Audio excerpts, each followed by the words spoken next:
Hey friends, welcome back to my channel. It's Tori. Today I'm going to share with you 10 underrated fantasy books that you should have on your TBR. I don't know about you guys, but I find that a lot of the book recommendations that circle around Booktube and other social media platforms always seem to lean back towards the very common, biggest, most popular books in the book community. And not that there's anything wrong with those books. Of course, we all love them, we've read them, they're tried and true favorites of so many people here in the book community, but sometimes it's nice to get a list of books that maybe you haven't heard of all of them before. So, with that being said, I've put together a little stack here for you guys of 10 books that I've read in the fantasy genre that I think are fantastic, underrated gems that more people should be reading and talking about. So I hope that something in this list is a new favorite for you, and I hope that one or two of them at least catch your interest. So let's start this list with an older fantasy that I have not heard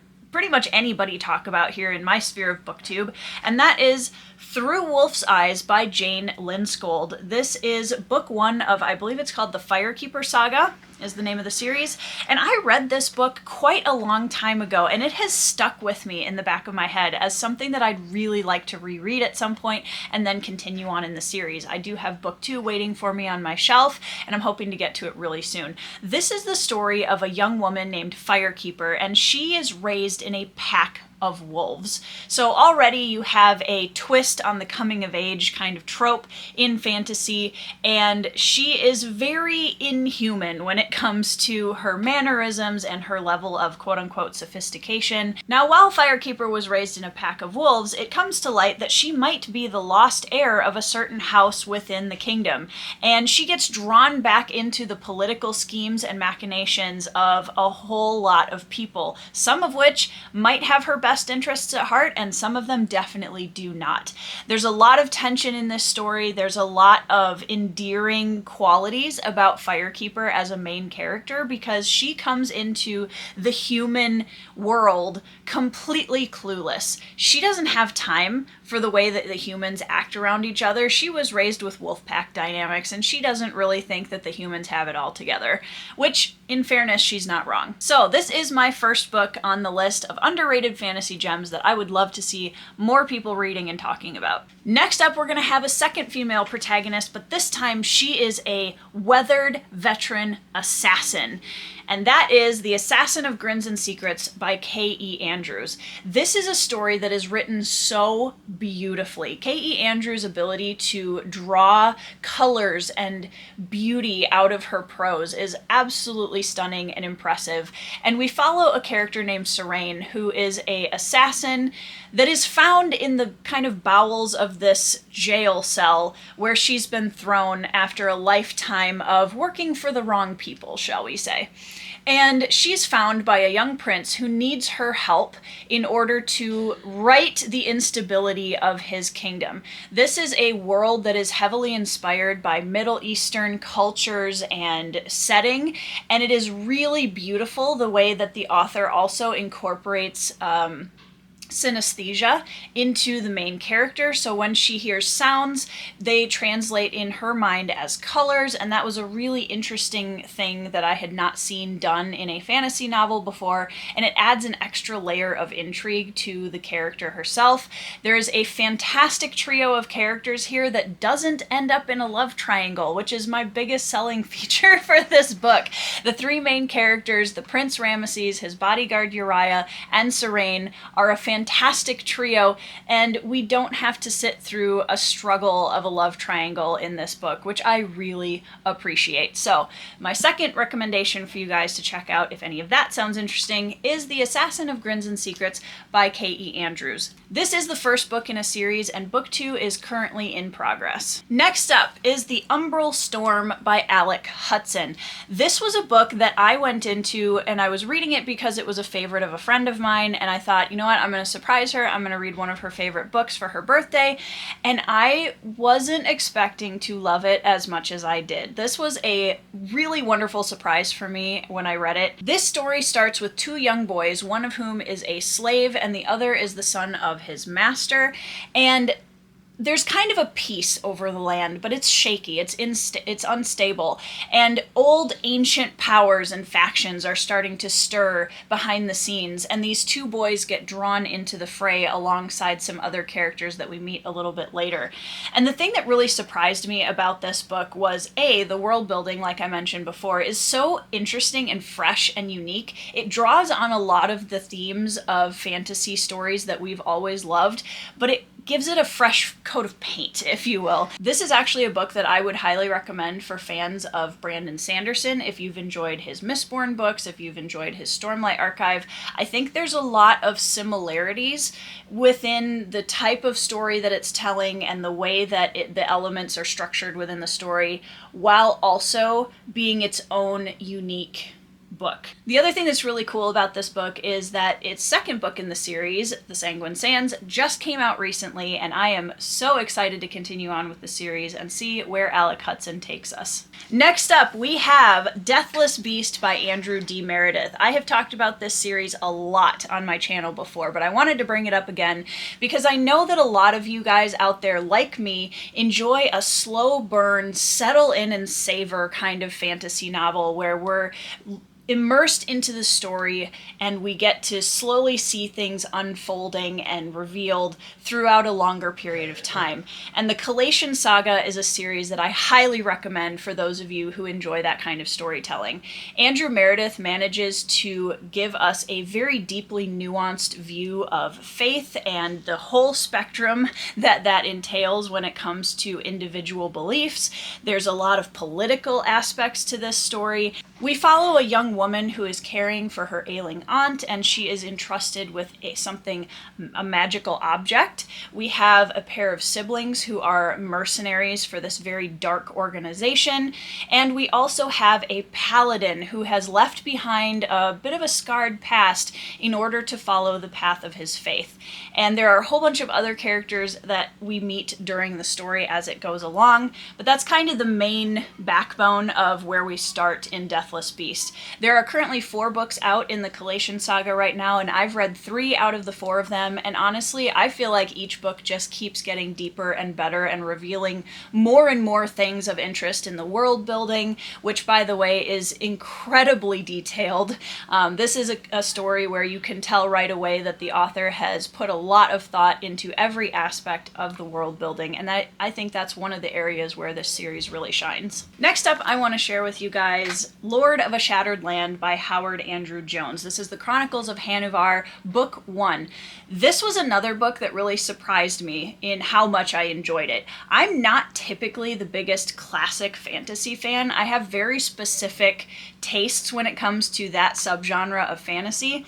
And this book was such a refreshing surprise. Howard Andrew Jones really created something special in this series because while a lot of people talk about classic fantasy tales written from a modern perspective, I feel like this book really encapsulates what that means. It's written in a classic story of action adventure and sword and sorcery kind of tone and themes, but it's at the heart character driven, and Hanuvar is such a just determined protagonist that you cannot help but root for and get into the grind of his journey with him. Hanuvar is one of the last survivors of a ruined nation that has been conquered by enemies, and Hanuvar's goal is to find the rest of the survivors and collect them and gather them and bring them back, hopefully at some point, to their native land. But essentially he wants to protect them. He wants to get them set free from all of the horrible situations they've been placed in now as a conquered people, as they've been scattered across other nations. The way that this book is structured is super interesting and something that I really enjoyed about it.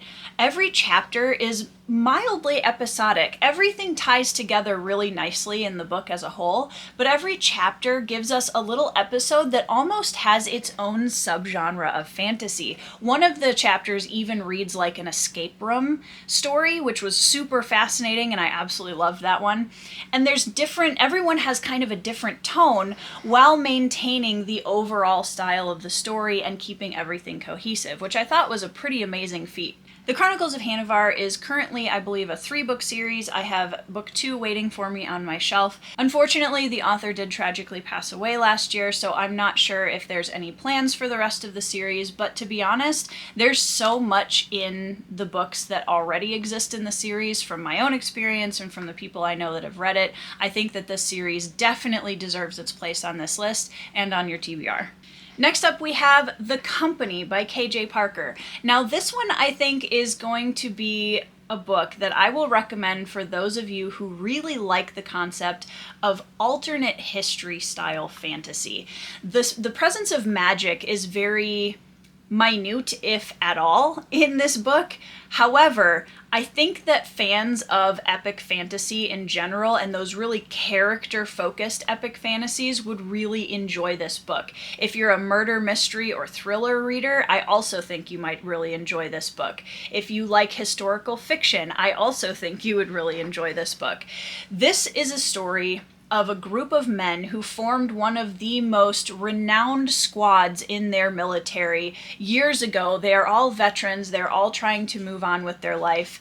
And one of the members of that squad, Kunessen, has decided that he wants to create a utopia on an island and bring all of his squad mates to this island where they can create a culture and community of their own, far away from all of the rest of society, who honestly, they don't feel like they really fit in anymore, or at least Kunessen doesn't. And he has this all planned out. He's been planning this for years before he goes to the rest of the squad to share with them his plan. And as they move toward the island and as the story unfolds, there's a sinister undertone that is just incredibly well done in terms of the slow ramp up of tension. There are some horror elements, light horror elements in this story, and it's just such a incredible, fresh book.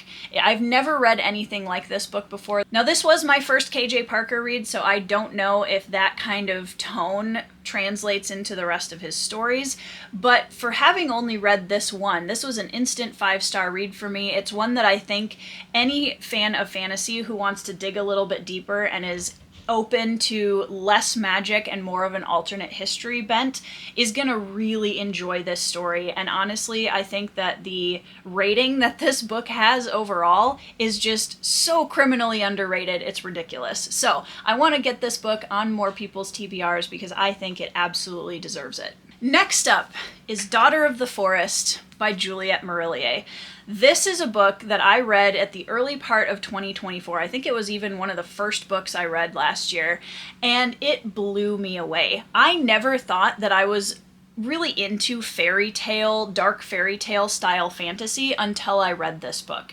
This story is so beautiful. It is so powerful, and it has at its core really a singular character who is our protagonist, Sorsha, who is on a quest to rid the curse that is keeping her brothers in the form of swans. This story is obviously based on a much older fairy tale, but Juliet Marillier takes the concept of retelling and really makes it her own. Sorsha is one of my favorite female protagonists I've read in a very long time. I think she's absolutely brilliantly written, and Marillier tackles a lot of dark, heavy themes in a way that is so responsible and well written. I think it's brilliant, honestly. Daughter of the Forest is part of a larger series called the Seven Waters series. I think it's series, I can't remember what the last word is, but it can easily be read as a standalone. I have not continued the series yet. I have those on my shelf waiting for me as well, but I really think that this is a great standalone novel. If you're not interested in reading a bigger series, you can still read it as a standalone, and I think it's incredibly impactful either way. This book is so beautiful, you guys. It's now my standard for dark fairy tale fantasy,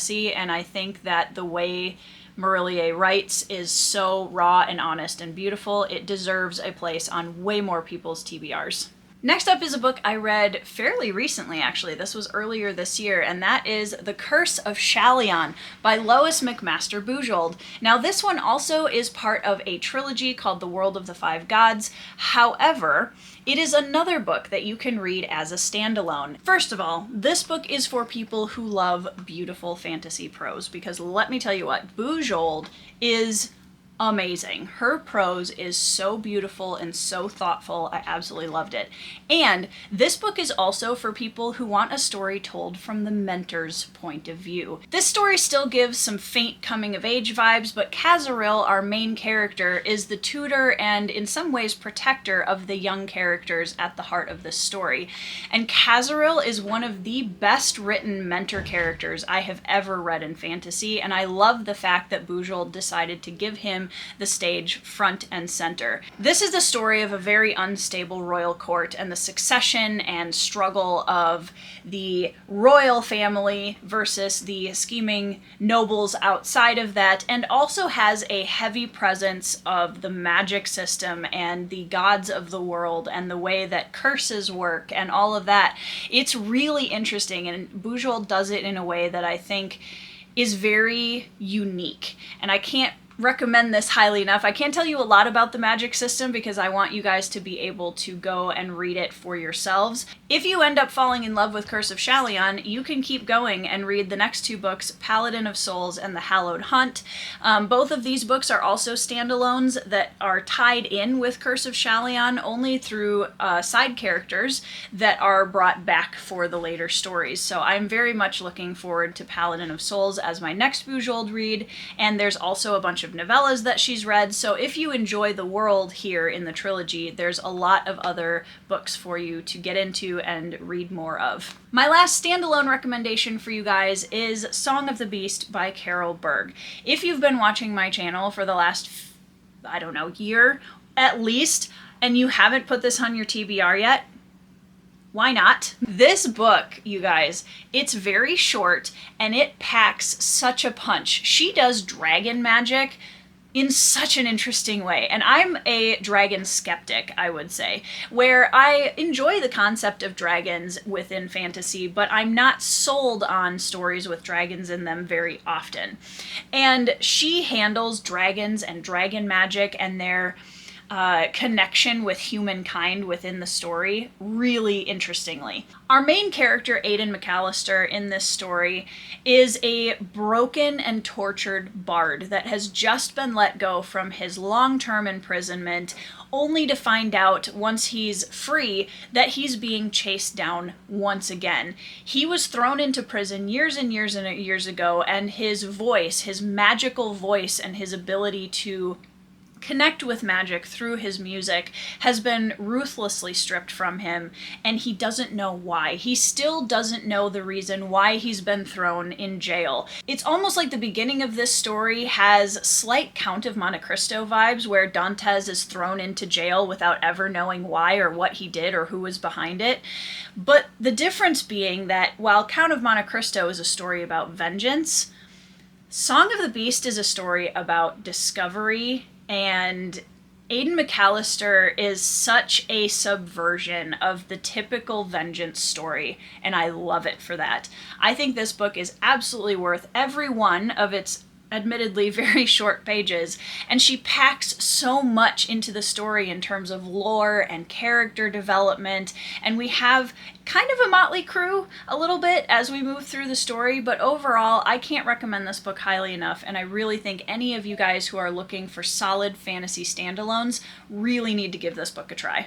Alright guys, last but not least, I'm going to recommend the first book in a finished trilogy, and that is Dragonslayer by Duncan M. Hamilton. This is a series that I read pretty early on in my Booktube career, and I still remember this book, and I still love it. So this is the story that is kind of merging a little bit of the Three Musketeers with dragon fantasy. And again, even though I'm a dragon skeptic, I really enjoyed the way that dragons were portrayed in this story. This is a completely different vibe than Song of the Beast.